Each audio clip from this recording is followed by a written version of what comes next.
Hey everybody, Chris here at U-Joint. Final week for this mega build is a 2003 E350 7.3 diesel that came down to us from Virginia. It's been a fun project. It's probably going to be one of the last high tops we do, and it's kind of weird. The sun's coming over the building and it's perfectly in line with the high top, which is kind of weird. So a lot of stuff to discuss on this build. It's a 7.3, like I said, low mileage. We pulled the transmission, had it fully rebuilt and upgraded for long life. NV271 behind that. 1350 CV drive shafts, front and rear. It has our 6-inch lift on 35s. Went with the Toyo AT3 on this one, on some Pro Comp 7069 series wheels. Front axle is a stage 2, 456 gears, Detroit True Track, with the SSBC upgrades. So it does have unit bearings, but it's got the bigger 8-piston caliper SSBCs and treated rotors. Up front, we've got our FB003 front bumper, still in production. All is good. We've had some confusion. Everybody thinks we launched our new bumper. Now we're not making these anymore, but we are. I still have to add the shackles to it. Loaded up with a worn winch, rigid lights, front receiver, Factor 55 thimble, and our Agency 6 fair lead. Looking pretty. We did do the rigid headlight upgrade. If you have this style front end, this is a super easy plug and play headlight upgrade to get you some LEDs. Custom spec springs, front and rear, of course. Got the frame cleaned up and painted and looking pretty.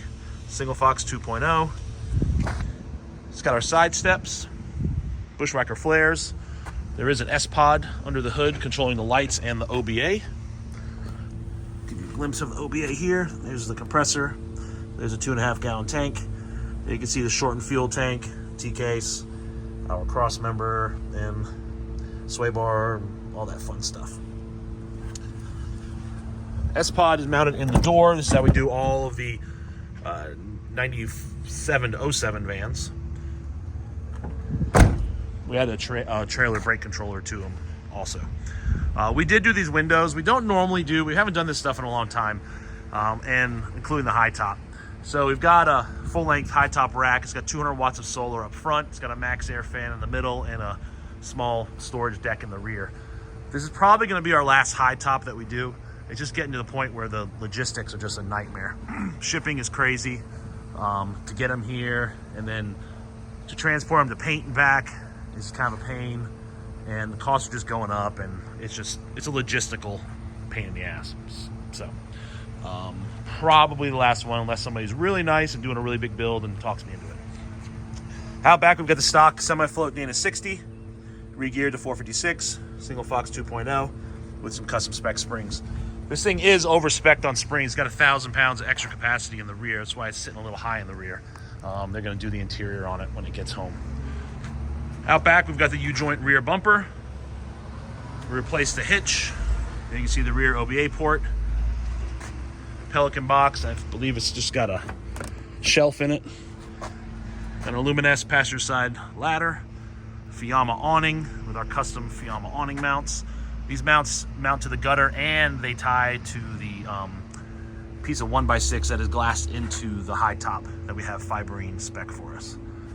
So keeps it super strong, nice and tight to the body. Then you can see the passenger side step, and that's all that's going on over here. So beautiful build, super happy with it. I think the customers are going to love it, and that's all I can think of right now. So if you don't follow us on social media, please do. U-Joint Offroad on Instagram and Facebook. I post daily shop updates. It's crazy to see how much the sun has changed just since the time I started this video. Got any questions, leave them in the comments or shoot me an email, chris@ujointoffroad.com. Check out our website, blah, blah, blah. All of our parts are listed there with a bunch of information about what we do and how we do it. Have a great day.